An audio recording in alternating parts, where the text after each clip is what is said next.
you were in such an awkward spot, Andrew, because here you were out promoting a movie, Tick, Tick, Boom, which despite having you and Lin-Manuel Miranda, it still was like, it's a musical, so you have to get out there and sell it. At the same time, you were keeping the deepest, darkest secret.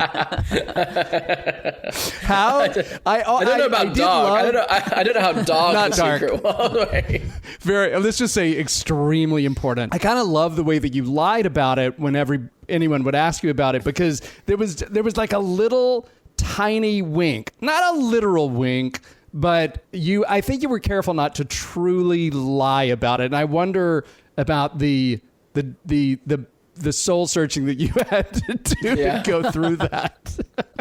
Yeah, it was definitely a kind of ethical dilemma to a certain degree. But then I kind of realized that it wasn't, in a way, because who doesn't want, ultimately deep down, who doesn't want a surprise party? And in order to organize a surprise party, there has to be some fibbing.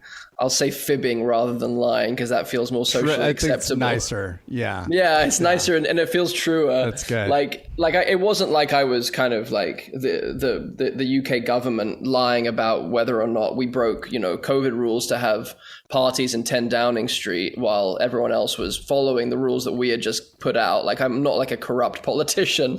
It was a game of werewolf or mafia, whichever one you play, or if any. And if you don't, you should absolutely play with your friends, because it's so much fun. It gets a little bit dangerous because when spouses and partners lie to each other and claim they're not lying, it gets a bit scary for people. But for me, it was just like playing a game, knowing that the end of the game would be a celebration, knowing that the best, as if I could play the game to the best of my ability, it would give everyone the best opportunity to have an incredibly enhanced, joyful, fun experience when they go to a theater. And that felt like, again, a kind of thing that I was willing to sacrifice my integrity for. And it was stressful. Like, anyone knows who's played werewolf, when at the beginning of the game, when you look at your card and if you're the werewolf, you get filled with just like mortal, like, the next hour and a half, 2 hours are just going to be incredibly intense and stressful, because you're going to be trying not to be seen as being a liar. And it's so painful. But yeah, again, it was a wonderful thing to be able to who gets to play a mass game of werewolf with the internet. It was incredible. It was incredibly fun, actually. Who besides Emma Stone in your life hounded you mercilessly about it? Who else? Yeah, it was my old school friends. They were like dogs with bones. They were like, "Oh, come on! If you can't tell us, who are you going to be?"